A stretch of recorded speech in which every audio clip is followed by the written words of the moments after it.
Hey guys, Miss Ebert here. Today we're going to be reading Chapter 19 of Mr. Popper's Penguins, and Chapter 19 is called Admiral Drake.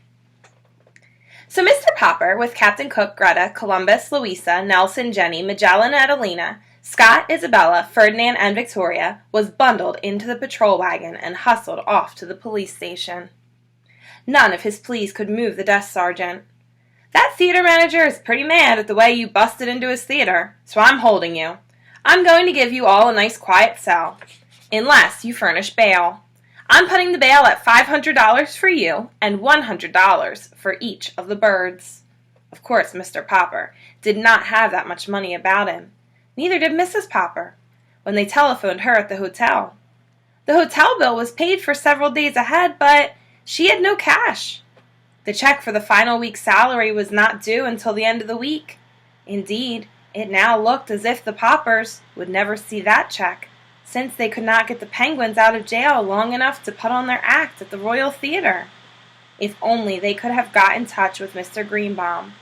Mr. Popper knew that kind man would have got them out, but Mr. Greenbaum was somewhere in Hollywood, out on the Pacific coast, and the Poppers had no idea how to reach him. It was very dull for the birds in jail. Wednesday came and there was still no word for Mr. Greenbaum. Thursday and the birds began to droop. It was soon apparent that the lack of exercise combined with the heat might prove too much for them. There were no more tricks or merry games. Even the younger birds sat all day in dismal silence, and Mr. Popper could not cheer them up. Mr. Popper had a feeling that Mr. Greenbaum would probably turn up by the end of the week to see about renewing the contract, but Friday passed without any news of him.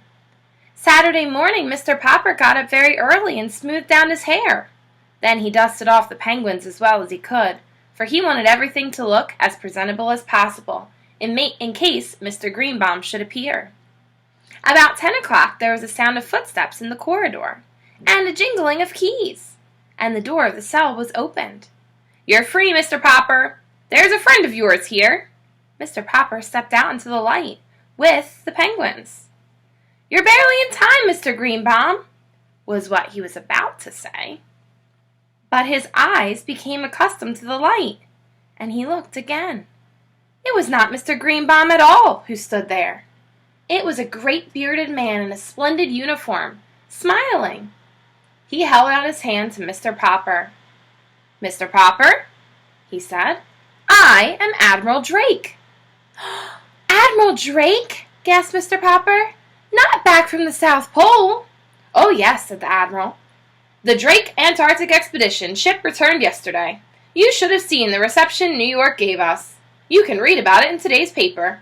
But I read about the trouble that you were having over the penguins, and so here I am. I have a long story to tell you." "Could we go to the hotel and talk about it?" asked Mr. Popper. "My wife will be anxious to see us back." "Certainly," said the Admiral.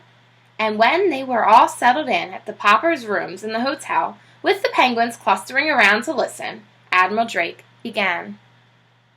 "Naturally, when I knew that I was coming back to America, I often thought about the man to whom I had sent the penguin. It takes us a long time to hear things down there, and I often wondered how you and the bird were getting along. Last night, at the mayor's dinner for us, I heard about the wonderful trained penguins, the act that you have been putting on all over the country. And this morning I picked up the paper, and the first thing I read was that Mr. Popper and his 12 penguins were still being held in jail. But 12 penguins, Mr. Popper? How on earth?" Then Mr. Popper told how Greta had arrived to keep Captain Cook from being lonely, and how the little penguins had grown, and how the clever little band had saved the day for the Poppers when things looked really bad. "It's amazing," said Admiral Drake. "I've seen a lot of penguins in my time, but never such educated ones as these. It certainly shows what patience and training can do. But now, to get to my real point.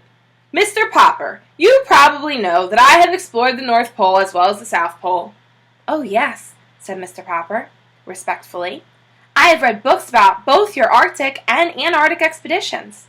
"Well, then," said the Admiral, "maybe you know why we explorers prefer the South Pole."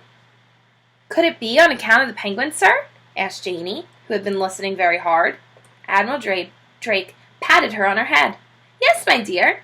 Those long polar nights get pretty dull when you have no pets to play with. Of course there are polar bears up there, but you can't really play with them. Nobody knows why there are no penguins in the North Pole. For a long time the United States government has been wanting me to lead an expedition up there, for the purpose of establishing a breed of penguins. I must come to the point, Mr. Popper. You've had such remarkable success with these birds of yours. Why not let me take them to the North Pole and start a race of penguins there?" Just then Mr. Greenbaum and another gentleman were announced. They shook hands all around and were introduced to the Admiral. "Well, Popper," said Mr. Greenbaum, "too bad about the mix-up over there at the theaters, but never mind. Here's Mr. Klein, who owns the Colossal Film Company. He's going to make you a fortune. You will be a poor man no longer, Mr. Popper." "Poor?" said Mr. Popper. "I'm not poor.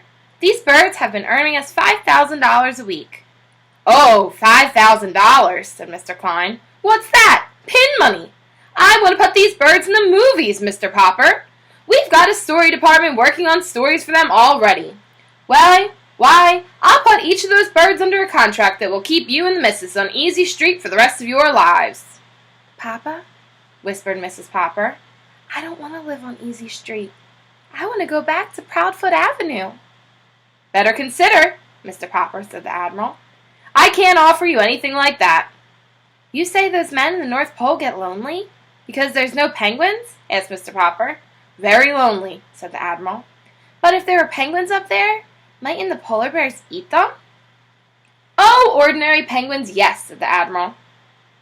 "But not just highly trained birds as yours, Mr. Popper. They could outwit any polar bear, I guess." It was now Mr. Klein's turn to speak. "In every movie picture house in America, little children would have the pleasure of seeing stories acted out by the Poppers performing penguins," he said. "Of course, if we succeeded in establishing a breed in the North Pole," said the Admiral, "the name might have to be changed a little. I imagine that hundreds of years from now, scientists would be calling them the Popper Arctic penguins." Mr. Popper was silent for a moment. "Gentlemen," he said, "I want to thank you both, but I'll give you my decision tomorrow." All right, that's the end of chapter 19. Now, there's only one more chapter left. So I don't know about you, but I'm really excited to see what happens at the end of this book. All right, come back tomorrow to see the last chapter. Bye.